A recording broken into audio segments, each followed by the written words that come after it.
쓸개라 불리는 담낭은 간에서 나온 담즙을 농축한 뒤 일시적으로 저장했다가 내보내는 역할을 하는 소화기관인데요. 담낭의 길이는 7에서 10cm 정도로 작으며 간 아래쪽에 붙어 있고 간외 담도와 연결되어 있습니다. 담즙은 간에서 만들어져서 간내 담도, 담낭, 간외 담도를 차례로 거쳐 십이지장에 도달하게 됩니다. 담낭 절제술은 담낭에 발생한 질병을 치료하기 위해 간 밑에 붙어있는 담낭을 절제하는 수술을 의미합니다. 담낭 절제술이 시행되는 대표적인 질병은 담석증입니다. 담석증 중에서 증상이 있거나 증상이 없더라도 담석의 크기가 2.5cm 이상 되면 수술이 필요합니다. 그 밖에 담낭 용종이나 급성 및 만성 담낭염 또는 담낭벽이 두꺼워져 종양의 시작이 의심되는 경우에도 시행됩니다. 마지막으로 담낭암일 때도 담낭 절제술이 당연히 필요합니다. 일상생활 중 갑작스럽게 견딜 수 없는 복통이 찾아오면 당황스러울 수 있는데요. 복통의 원인은 다양하지만 갑작스러운 복통이 나타났을 때는 대표적으로 담석증을 의심해 볼 수 있습니다. 담석증은 담낭이나 담관에 돌이 생기는 질환인데요. 담석증은 증상이 없을 경우 모르고 지나치기 쉽고 대부분 우연히 발견됩니다. 먼저 담석증에 대해 살펴보면 그 원인은 여러 가지가 있습니다. 그중 식생활이나 체중 변화 또는 유전적인 경향이 대표적이라 할 수 있습니다. 담낭 용종은 그 종류에 따라 발생 원인이 다를 수 있는데 식습관이나 유전적 소인 등이 원인이 됩니다. 담낭암도 유사한 맥락으로 이해하시면 되겠습니다. 담낭의 결석이나 기타 다른 원인으로 담낭의 출구가 막히면 급성 및 만성 담낭염이 발생할 수 있습니다. 담석이나 염증이 반복되면 심한 복통, 소화불량, 황달, 심지어 췌장염 등의 합병증을 유발할 수 있어 수술이 필요한데요. 특히 만성염증으로 진행하기 전 조기 수술이 예후를 좋게 합니다. 건강보험공단 자료에 따르면 한 해 담낭 절제술을 받는 환자는 9만 명이었는데요. 10년 전 6만 명 정도 받았던 것에 비하면 50%가량 증가한 수치입니다.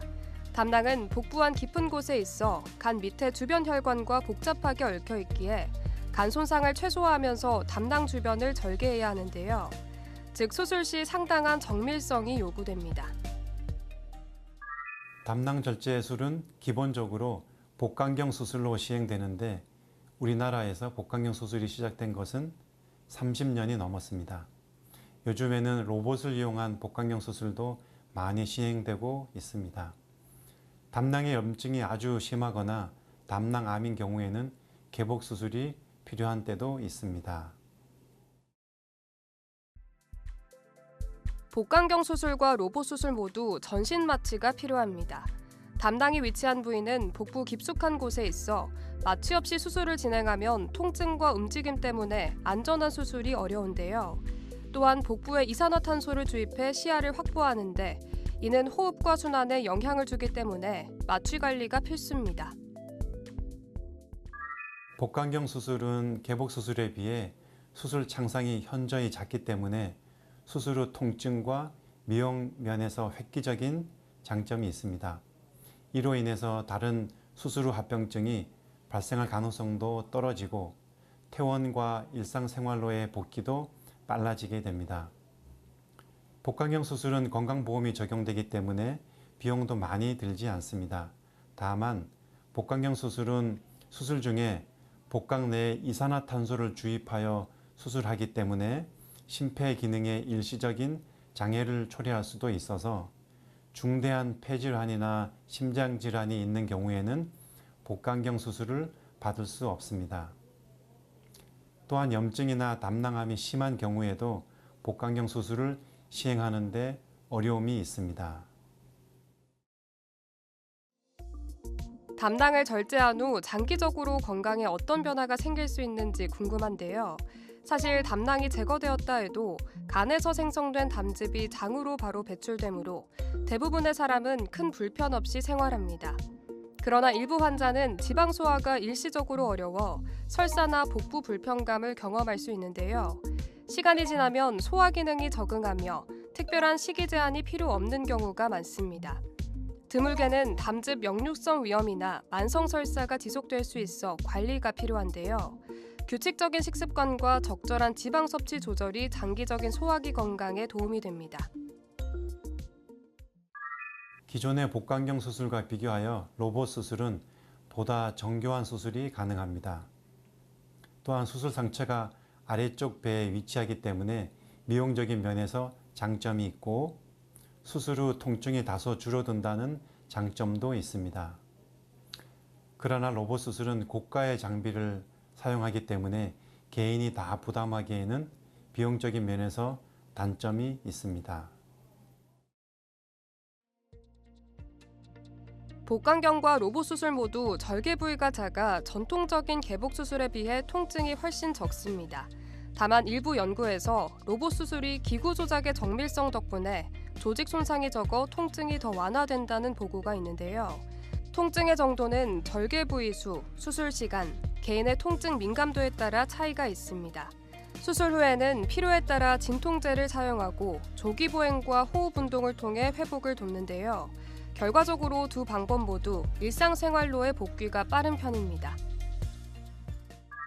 두 수술 모두 기본적으로 복강경 수술이기 때문에 큰 차이는 없을 것으로 이해되지만 로봇 수술이 보다 정교하고 신중하게 시행되는 면이 있어서 로봇 수술에서 합병증이 다소 적을 것으로 예상됩니다.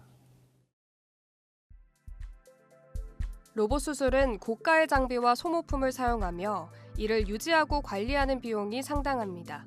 로봇 시스템은 정기적으로 부품 교체와 소프트웨어 업데이트가 필요하며 전담 인력이 장비를 관리하는데요. 현재 국내에서는 담당 절제술의 로봇 수술이 건강보험의 전액 지원을 받지 못하는 경우가 많아 환자 부담이 큽니다. 반면 복강경 수술은 장비가 비교적 저렴하고 보험 적용이 잘 되어서 비용 부담이 적습니다. 이러한 이유로 환자 선택 시 경제적 요인이 크게 작용합니다. 비용적인 면이 가장 큰 결정 요인이기 때문에 실비보험 유무와 그 보험에 해당 항목 등을 꼼꼼히 확인하는 것이 중요합니다. 또한 수술 상처도 개인에 따라 중요하게 생각할 수 있는데 예를 들면 로봇 수술의 경우 상처가 모두 팬티 라인 아래에 위치하기 때문에 로봇 수술을 선호하는 환자들도 많습니다. 여기서 잠깐! 잘못된 의학 상식을 바로잡아 건강도 지키고 상식도 키우는 Yes or No. 담당 절제술을 받은 일부 환자는 평생 지방을 먹지 못한다는데 사실인가요? No, 아닙니다. 담낭 절제술 후에도 담즙은 간에서 정상적으로 만들어져서 장으로 배출되기 때문에 지방을 흡수하는 데 이론적으로 문제는 없습니다. 또한 대부분의 음식에는 어느 정도 지방 성분이 포함되어 있기 때문에 지방을 아주 안 먹을 수도 없습니다. 환자에 따라 차이는 있겠지만 모든 환자가 지방을 먹을 수 있습니다. 잘못된 의학 상식 깨치기. Yes or No 두 번째. 증상 없는 담석은 제거하지 않아도 되나요? No, 아닙니다. 일반적으로 담석에 결석이 있어도 증상이 없으면 수술하지 않아도 됩니다. 다만 그 크기가 2.5cm 이상으로 크거나 용종과 함께 있거나 담낭의 벽이 두꺼워져 있는 경우 등에서는 증상이 없는 담석증에서도 수술이 필요합니다. 담낭을 절제한 초기에는 부드럽고 소화가 잘 되는 음식을 소량씩 자주 섭취하는 것이 좋습니다. 또한 과음이나 과식을 피하고 규칙적인 식사 습관을 유지해야 되는데요. 장기적으로는 대부분의 환자가 정상적인 식단을 소화할 수 있지만 건강한 식습관을 지속하는 것이 소화기 건강에 이롭습니다. 복강경 수술과 로봇 수술 모두 안전하고 큰 고통 없이 치료할 수 있는 방법이기 때문에 편하게 선택하시면 됩니다. 다만 실비보험이 있고 수술 상처의 위치나 통증을 중요하게 생각하는 분이라면 로봇 수술이 조금이라도 도움이 될 것입니다.